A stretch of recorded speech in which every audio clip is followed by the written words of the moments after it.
Ce journal vous est offert par CET Congo, Société d'ingénierie civile.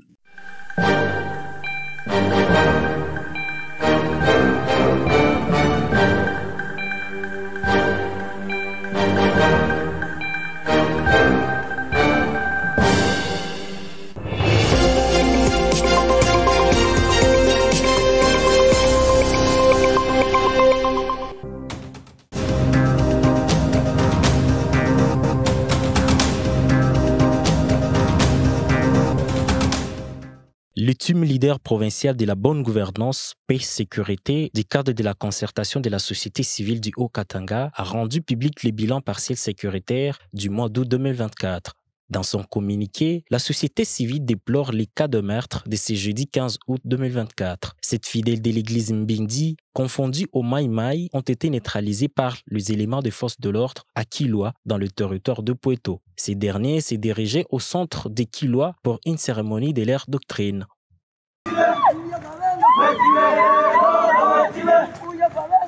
La société civile souligne une montée alarmante de l'insécurité dans la province.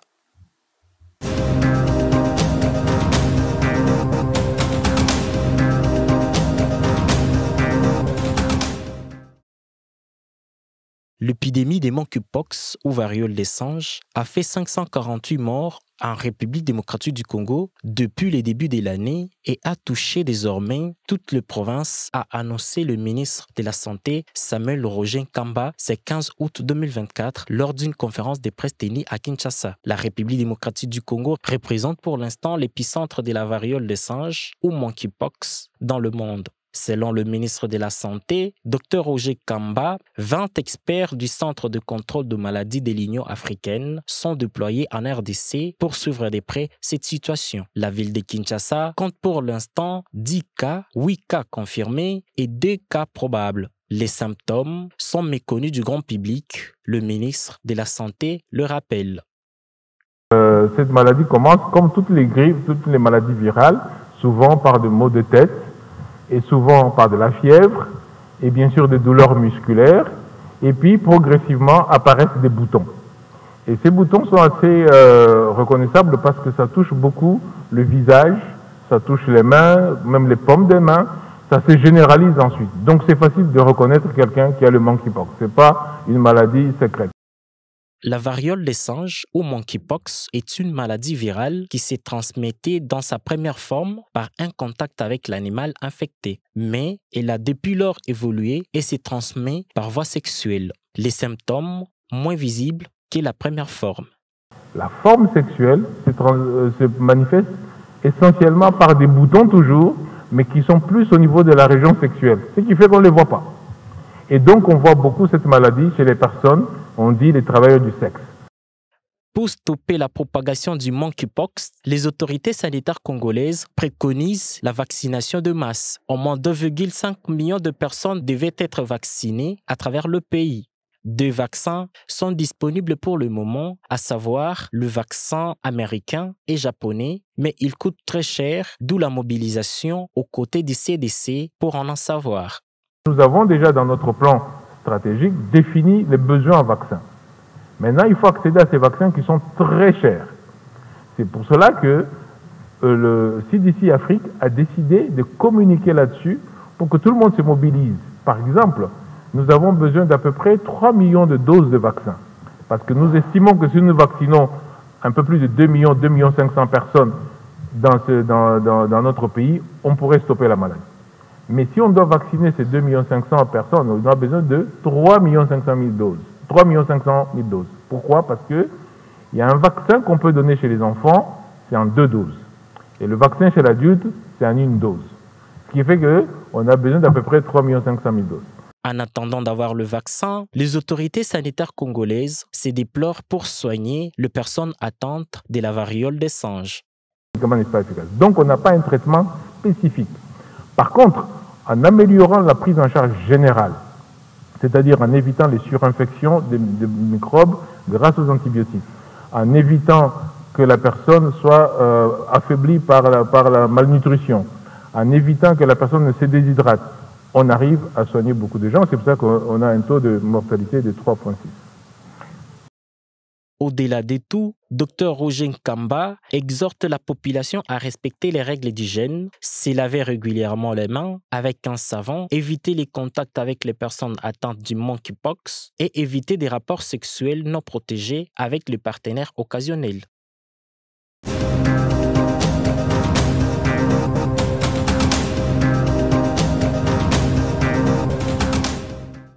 Il est en droit de prendre des mesures de sauvegarde pour protéger sa production. Suite à la mesure prise par le gouvernement congolais interdisant l'exportation de boissons gazeuses, carreaux, faïences, le ciment gris et les clunkers, le ministre du Commerce extérieur, Julien Paluku, explique que ces mesures ont été prises pour protéger les emplois créés à l'industrie locale et les taxes perçues par les trésors publics. La Zambie a pris des mesures de réplique en fermant ses frontières et la situation a été régularisée après la réunion bipartite entre les deux pays, a-t-il ajouté lors d'une conférence de presse tenue ce 14 août 2024 à Kinshasa. Lorsque nous avons pris ces mesures vis-à-vis des boissons, vis-à-vis du ciment, vis-à-vis des clinkers, vis-à-vis des carreaux, eh bien, la Zambie a constaté que nous mettons fin à la pratique qui consiste à venir prendre les devises ici chez nous pour fragiliser notre monnaie. Et c'est comme ça qu'en représailles, il a fermé la frontière au motif qu'il y avait de l'insécurité à Kasumbalé. Le ministre de l'économie dit que l'ouverture des conteneurs en transit occasionne la vente des produits à moindre coût en dehors des frontières congolaises. Et la RDC a longtemps été victime de ces pratiques. Si vous voyez tous ces pays voisins, ils ont même des produits sur lesquels ils écrivent « for export only ». C'est-à-dire uniquement pour l'exportation. On doit se poser la question, est-ce réellement parce qu'on nous aime qu'on veut nous amener ça en exportation? Le gouvernement compte équiper les laboratoires de l'Office congolaise de contrôle pour un travail de qualité aux normes modernes, a ajouté Julien Paluku. Dans ma feuille de route, j'ai annoncé qu'à la fin de mon passage à la tête de ce ministère, il faut que j'ai au moins construit 6 laboratoires ultra modernes accrédités au niveau international. L'OCC au stade actuel est en train de contrôler la qualité, mais ce n'est pas encore suffisant. Voilà pourquoi nous avons mis dans notre feuille de route la construction de laboratoires, pas seulement microbiologiques, chimiques, techniques, mais des laboratoires aussi miniers.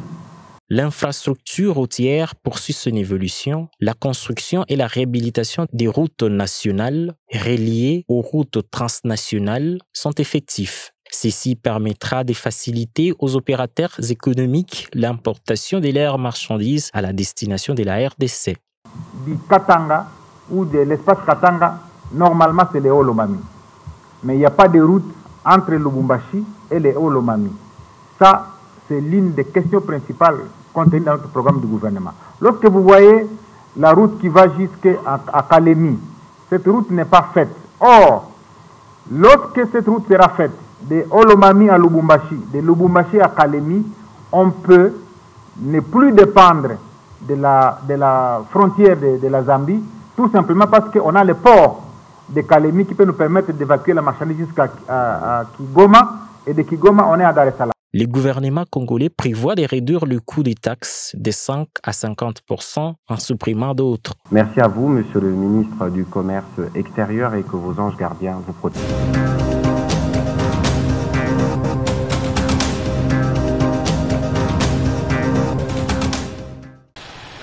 Les travaux de construction de routes secondaires et de réhabilitation de la voirie se poursuivent dans les différentes artères de la ville de Lubumbashi. C'est notamment sur l'avenue victime de la rébellion Ngongolo-Tété, Robi et Mounoua. À l'occasion, le ministre provincial des infrastructures, Jean-Paul Koita, a inspecté les travaux ce 14 août 2024. Les travaux évoluent très bien. Pour 150 km, on a déjà fini avec la couche de base. Et sur l'opération Zéro Trou, d'ici la fin de la semaine, je pense que les chantiers qu'il y a en cours peuvent être finis.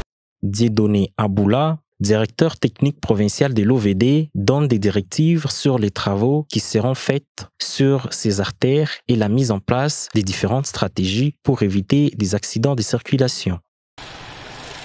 Pour rappel, cette opération s'inscrit dans le projet des Zéro Trou initié par le gouvernement provincial depuis 2022.